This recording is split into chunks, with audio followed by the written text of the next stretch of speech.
মানে কথা হ'ল কি এই জেগাটো এনেই যাব নালাগে নহ'লেতো আমি যদি অকল ওপৰত ছিঙো তেতিয়া এই বস্তুটো এই জেগাটো এনেই গুচি যায়গৈ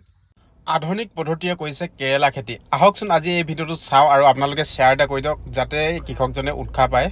ইয়াৰ আপুনি দেখিছে এইটো গুৰিটো ইয়াৰ পৰা বহুতখিনি শাখা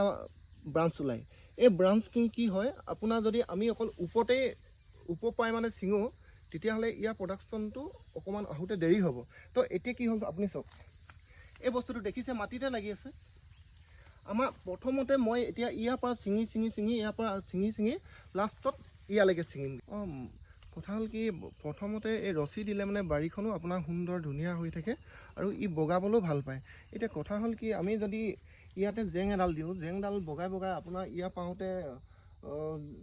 বহুত কিছুমান শাখাডাল ওলায় সেইবোৰ এনেই গুচি যায় এইটো বেয়া হৈ যায় যেনেকৈ আপুনি এইটো দেখিছে এইডাল তললৈ গুচি আহিছে এইডাল বেয়া হৈ যায় ইয়াৰ পৰা আপোনাৰ প্ৰডাকশ্যনটো নাহে তো কথা হ'ল কি এই ৰছীকেইডাল দিয়াৰ পৰা ইয়াতো আমাৰ ধুনীয়াকৈ গুটি ধৰে চাওক আপুনি এতিয়া গোটেই এইবোৰ মাটি তলৰ পৰা লাগি আছে এইটো আপোনাৰ প্ৰায় 6-7 ইঞ্চি তলৰ পৰা সেইফালে চাওক একদম তলত লাগি আছে মানে এই গছজোপা একেবাৰে গুৰি ডালৰ পৰা এই প্ৰথম ইয়াত পালে এতিয়া আপুনি ক'ত ছিঙি আছে এতিয়া বৰ্তমান মই এতিয়া এই তলৰ পৰা ছিঙি আছো তো এতিয়া কি হ'ল পিছত এইখিনি জেগাত লাগিবলৈ এৰিবগৈ তেতিয়া আপোনাৰ এইডোখৰ জেগাৰ পৰা বহুতখিনি ছিঙিব পাৰিম ঠিক তেনেকুৱা এইডোখৰ চাওক আপুনি হয় এইখিনি চাওক এতিয়া আপোনাৰ তলত এই জেগাটোত লাগিবলৈ এৰিছেগৈ তো কথা হ'ল কি যদি এই খেতিটো কৰা হয় আমি ইয়াক প্ৰথমৰ পৰাই হেৰিটো ল'ব লাগিব এইখিনি বয়স আজি প্ৰায় 1.5 মাহমান হৈছে তো 1.5 মাহমান ইয়ালৈকে পাওঁতে 1.5 মাহ সময় লাগিছে কিন্তু মোক এইখিনি মই ৰোৱা 20-25 দিনৰ পিছতেই মই ইয়াত কলা ছিঙিব পাৰিছোঁ যিহেতুকে এইবোৰ এটা হাইব্ৰিড প্ৰজাতি হয় তো ই বগোৱাৰ পিছতেই লাগি যায়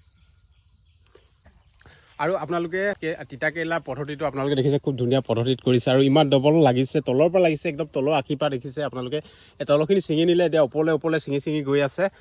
আৰু এনেকুৱা পদ্ধতিত আপোনালোকে যদি তিতা কেৰেলা খেতি কৰে তেতিয়াহ'লে নিশ্চয় উপকৃত হ'ব ইয়াত দেখিছে লাইলন লচি হয় এনেকৈ বান্ধি দিছে এতিয়া অমিতা কেইবিঘামান আছে আপোনাৰ অমিতা 3 বিঘামান এতিয়া অমিতা ছিঙিব পৰা হৈছে নাই ছিঙিব মানে এইকেইটা কিমান দিন হ'ল আপোনাৰ অমিতাখিনি লগোৱা এইখিনি হেৰি হ'ল এতিয়া মই মাৰ্চত লগাইছিলোঁ এপ্ৰিল মে জুন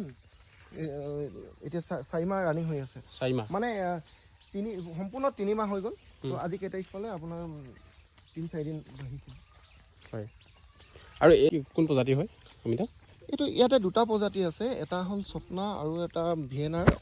আমিনো হয় এইটো একদম চাব পৰা লাগে ন